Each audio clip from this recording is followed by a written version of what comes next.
Bonsoir chers auditeurs et chères auditrices de notre web radio R212, notre auteur, Aziz Daouda, en sa qualité de chroniqueur invité, partage son avis et sa réflexion avec vous dans cet article intitulé Vandalisme au stade Mohamed V, le match est ailleurs. Le voici en podcast pour vous. Aziz Daouda ouvre son propos par ces mots. Le vandalisme survenu récemment au complexe Mohamed V de Casablanca n'a rien de nouveau. Ce qu'il est en revanche, c'est qu'il est éclaté à peine une semaine après la réouverture en grande pompe de ce stade mythique, fraîchement rénové pour accueillir le très attendu derby casablancais. Une réouverture précipitée, symbole d'un espoir vite rattrapé par la réalité, celle d'une violence endémique qui dépasse les efforts de modernisation. Le derby s'était bien passé, les ultras en avaient décidé le boycott. Poursuivant son récit, le chroniqueur invité précise. Une semaine plus tard, ils étaient bien là et le feront bruyamment remarquer. Une partie du stade emportera les stigmates. Des sièges conçus pour les accueillir et des sanitaires pour leur confort sont saccagés. Il faudra refaire tout cela pour la CAN. Aziz Daouda insiste sur le fait que c'est de l'argent public, nos impôts, nos emprunts.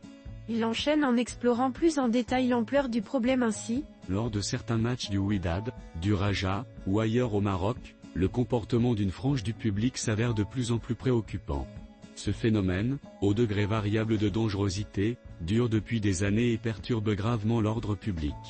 Il met à rude épreuve les forces de sécurité et soulève de nombreuses interrogations d'ordre sociologique, institutionnel et sécuritaire. Aziz Daouda approfondit sa réflexion ainsi.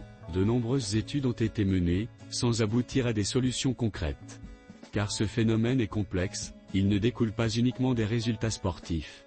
Dans le cas présent, on peut pourtant évoquer la frustration accumulée des supporters des deux grandes équipes casablancaises, en déclin ces derniers temps. Il poursuit son analyse historique de la situation en expliquant. Depuis l'introduction du mouvement ultra au Maroc, via la Tunisie en 2005, les jeunes tifosi du Raja et du Wydad ont colonisé leurs virages respectifs et étendu leur influence jusque dans les rues. Leur créativité dans les tifos impressionne, certes, mais les débordements sont désormais la norme. Rares sont les matchs sans violence, à l'intérieur comme à l'extérieur du stade. Aziz Daouda met l'accent sur l'inefficacité des mesures prises en ces mots. Rien n'y fait, ni les huis clos, ni les sanctions, ni les peines de prison. Pire encore, la situation se dégrade. Scènes de pillage, affrontements violents autour des stades sont désormais une réalité, et pas uniquement à Casablanca. Même de petites villes, sans grands enjeux footballistiques, ne sont plus épargnées. Le chroniqueur invité élargit sa perspective en comparant avec d'autres pays. Il serait hasardeux de comparer la situation ici à celle d'autres pays. Depuis la naissance du mouvement ultra en 1899 en Hongrie, son essor au Brésil dans les années 1930, sa transformation en Yougoslavie, jusqu'à son renouveau en Italie dans les années 1960, ce phénomène n'a cessé d'évoluer.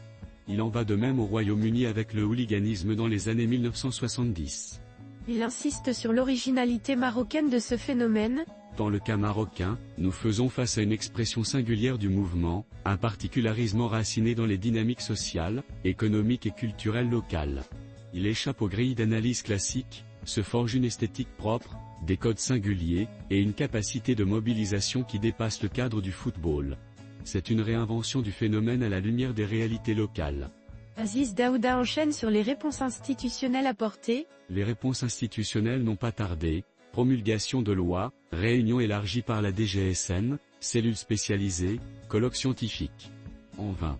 L'encadrement sécuritaire peine à équilibrer prévention et répression. Il est souvent pris pour cible. Les clubs, eux, persistent dans un amateurisme organisationnel préoccupant. Les subventions généreuses et l'absence de reddition des comptes en sont les principaux facteurs. Nombreux sont les clubs de la Botola souffrant d'une gouvernance décriée, déconnectée des réalités des supporters et des déterminants du sport de performance. Entraîneurs et joueurs subissent une pression permanente de supporters virulents. Il introduit alors une réflexion fondamentale. Le fait footballistique explique-t-il à lui seul le phénomène ? Ou bien le stade devient-il un exutoire, un espace de catharsis pour une jeunesse marginalisée, frustrée, sans perspective ? Ce n'est pas uniquement de la violence sportive, c'est une colère sociale, profonde, qui prend le football comme alibi. Aziz Daouda expose ensuite les mécanismes de montée de la violence. Chaque provocation, défaite ou injustice arbitrale est perçue comme une humiliation. La tension, déjà palpable, explose dans les tribunes. Malgré les arrestations, les sanctions manquent d'efficacité structurelle.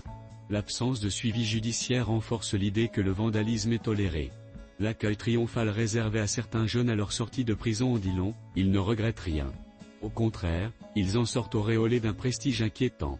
Poursuivant sa démonstration, il fait le lien avec des données économiques préoccupantes. C'est ici que le lien peut être fait avec les conclusions récentes du Haut Commissariat au Plan (HCP), qui a publié une enquête alarmante sur le moral des ménages.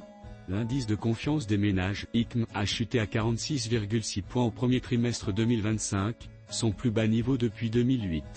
Il était de 87,3 en 2018. Une chute vertigineuse. Le pessimisme est général, 81% des ménages estiment que leur niveau de vie s'est détérioré. L'endettement est écrasant, l'inflation s'installe, et la lassitude est palpable. Il éclaire ensuite le rôle des ultras dans ce contexte social. Ce désespoir se traduit dans les chants des ultras, leurs slogans, parfois subversifs, souvent désabusés. Ils fédèrent largement, y compris une jeunesse pourtant à l'aise matériellement. Les ultras ratissent large maintenant. Aziz Daouda souligne aussi l'absence d'alternatives politiques. Pendant ce temps, les partis politiques sont absents du débat public, sauf en période électorale. Les syndicats, ultra-minoritaires, ne représentent plus qu'une infime frange des travailleurs. Et comme la nature a horreur du vide, il est comblé par d'autres formes d'expression, parfois politiques, parfois violentes, souvent instrumentalisées. Il montre ainsi comment cette situation est exploitée par des mouvements subversifs. Les jeunes désœuvrés trouvent dans les stades, et parfois dans la rue, un exutoire à leur frustration. Des slogans récents, ostensiblement liés à des causes géopolitiques comme la normalisation avec Israël, ne sont souvent que des prétextes. Aziz Daouda alerte sur les dangers de la radicalisation. Les adeptes de certaines idéologies subversives ont parfaitement compris. Ils ont saisi l'opportunité et s'y sont engouffrés. Les jeunes cherchant à exister, à crier leur rejet d'un système qu'ils pensent sourd à leurs attentes, sont happés, radicalisés, manipulés, manœuvrés dangereusement. La politique n'est jamais très loin. Il conclut son article en posant une question essentielle. Ces derniers jours, des colloques sur l'encouragement sportif sont organisés par les autorités locales, présidées par les walis. Une question cruciale demeure cependant, la jeunesse concernée répond-elle à l'invitation ? Et il termine avec ces mots qui résonnent comme une mise en garde. Sans elle, sans volonté d'écoute réelle et réforme profonde et structurelle, ces efforts risquent encore une fois de se perdre dans le bruit de fond d'une crise bien plus grave qu'une simple rencontre de football gagnée ou perdue. Il y a pourtant des ébauches de solutions préconisées dans le désormais oublié nouveau modèle de développement. Les difficultés ne manquent pas tant s'en faut mais le match est ailleurs. Chers auditeurs de la web radio R212, merci d'avoir été à l'écoute de ce podcast, et de partager avec nous ce moment d'échange et de découverte. Votre présence et votre fidélité sont notre plus belle récompense. On se dit à très bientôt, si vous le voulez bien. Avec toute notre gratitude, l'équipe de R212,